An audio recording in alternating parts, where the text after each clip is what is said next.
Do you have the fear of success? Let's talk.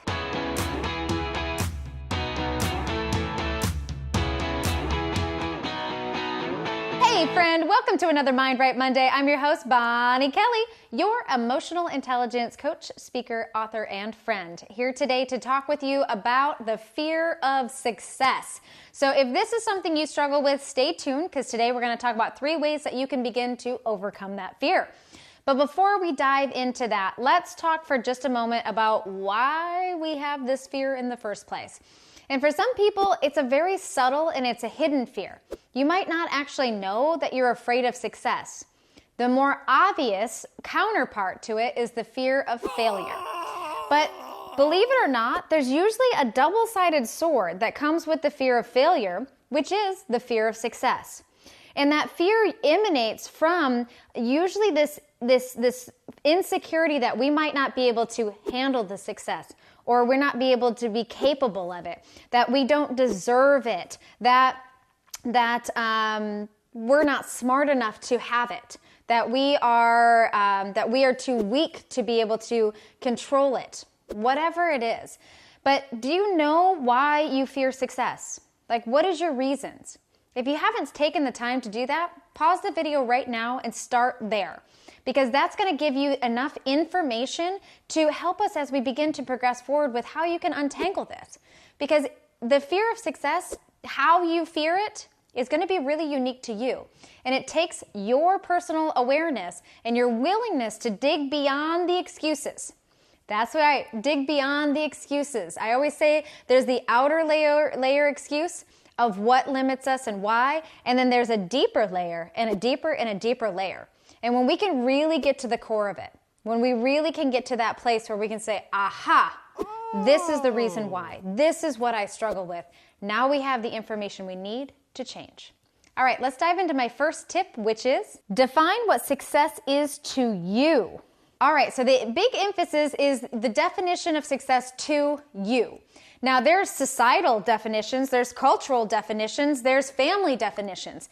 Your mother and father have their own version of what they think equals you being successful. You, a lot of times, haven't really spent the time to figure out what your definition of is. We get clouded by everyone else's opinion, everyone else's ideal of what success is. And sometimes that means you have to have the house, the car, the money, all of these things to equal you being successful. And maybe you have those things, but you're still super afraid that the other shoe's gonna fall and that you're gonna lose it all. If that's you, check out some of our other videos. I did one specifically on being able to shift that doomsday mindset.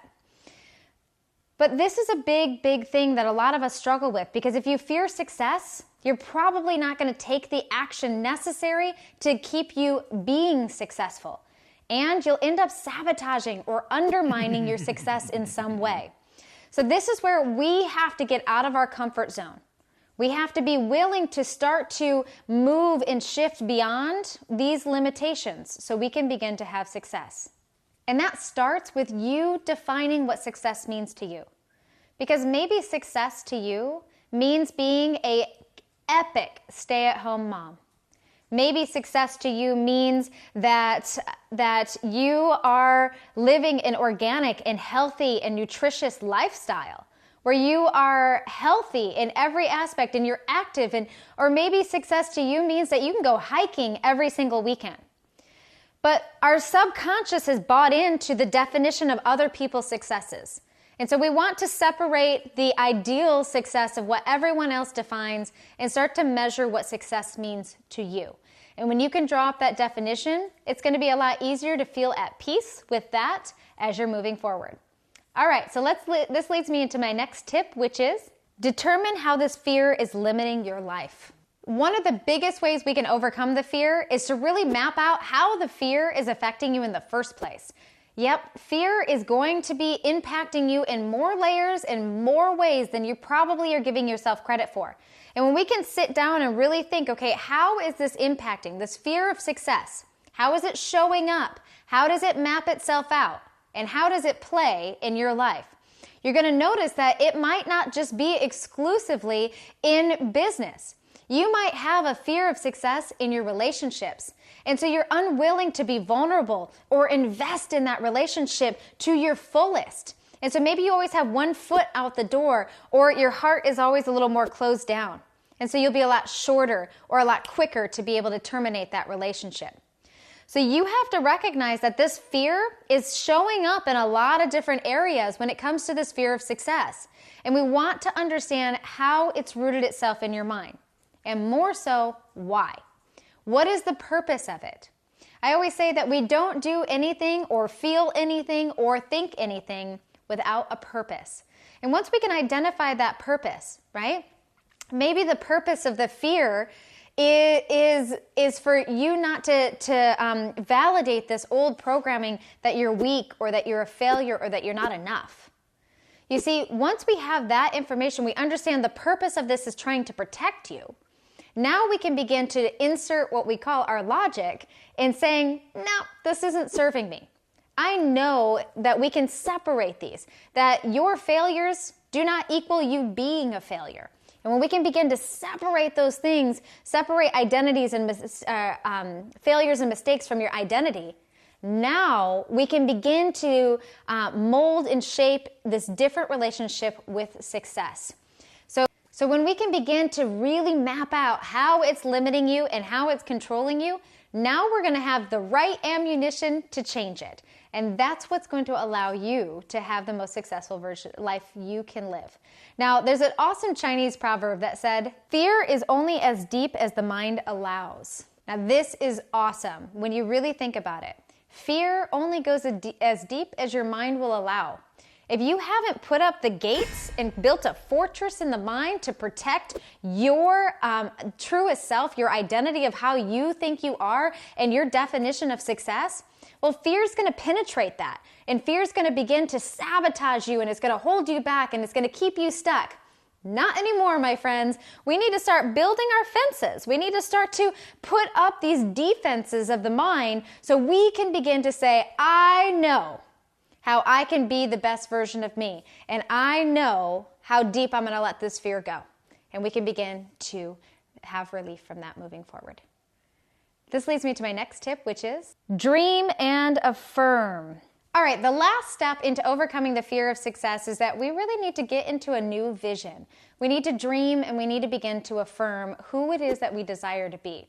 I often say that this is kind of the separation from the old self and the new self. This old story, this old identity of being weak or small or incapable or not enough that we've shaped and molded into this fear that's manifesting as a fear. And this is what's driving the decisions. To begin to separate that and to start to envision the newest self, the clean slate self, the conscious creative self. And when we can begin to start to put the energy into who do you really want to be in business or in relationships or life? How do you want to show up? What does that look like? What game do you want to play? And how do you want the results to be? How do you want to handle failure? How do you want to handle mistakes? How do you want to feel about them? Because they're going to be a part of success. Success is messy. Right? There's no straight line from where you are to where you want to be. It is a zigzag, up, down, crawl under the log kind of journey. And so it means that you're going to get messy along the way, and you're going to make mistakes, and you're going to fail, and you're going to screw up into some way. And so we have to be able to ask ourselves, how do I want to respond to that? How do I want to feel about that? How do I want to overcome that? And that requires you to dream a little bit, because we know this. We know the old way. We know the fear. We know the doubt. We know this. So we really need to just start to dream about what else is possible. Who else is possible for you to be? And then begin to affirm that. Begin to say with conviction, I choose to be this person. Because at the end of the day, it's your choice. Let me end this section off with a quote by Eleanor Roosevelt where she said, "You gain strength, courage, and confidence by every experience in which you really stop to look fear in the face. You must do the thing you think you cannot do." I love it. Eleanor Roosevelt's words is hopefully it's going to motivate and inspire you to start taking action right now. We have to begin to separate this fear from your identity. We have to begin to separate this fear from the driving force that is going to continue to drive your actions, behaviors, and decisions. We have to begin to consciously create and dream of the person that deep down inside you know you can be, that you know that you're capable of, and to begin to embrace that element, that courageousness, and face that fear head on. And saying that I determine, it's my choice, who I shall be from this day forward, that you do not define me, old self. I am a conscious creator of who I will be moving forward in every moment, every experience, every thought, and every reaction. And when you can say that with conviction and you start to affirm that this is my choice, my story, my vision, my life, that is when you really take fear in the face and shred it apart and move through straight to your goals. So hopefully this video has helped in some way. As always, they're brought to you from viewers just like you. If you want to learn more, subscribe to our YouTube channel. We are here for you every step of the way. Or maybe you have a personal development question or really just want to take this conversation a little bit deeper. If you want to talk about that, email me at getinspired@bonniekelly.me. And let's have a conversation and see how maybe my tools, school, course, classes can help you on your journey. We're here for you every step of the way. Until next time, mwah, I'll see you then. Did you enjoy this video? I hope so. Make sure to subscribe to our YouTube channel. That's how you can stay connected to all of the cool personal development stuff that we send out to you each and every week. If you're ready to take your personal development journey and get it started right now, I want you to go to 21dayemotionaldetox.com/free, and you can get the first 7 days of my 21-day program absolutely free, no credit card required, and you can start in 10 minutes or less becoming the best version of you imaginable. This is an amazing skill that you can learn to just declutter your mind and reconnect with the conscious creator of who you are. Until next time, I'm Bonnie Kelly.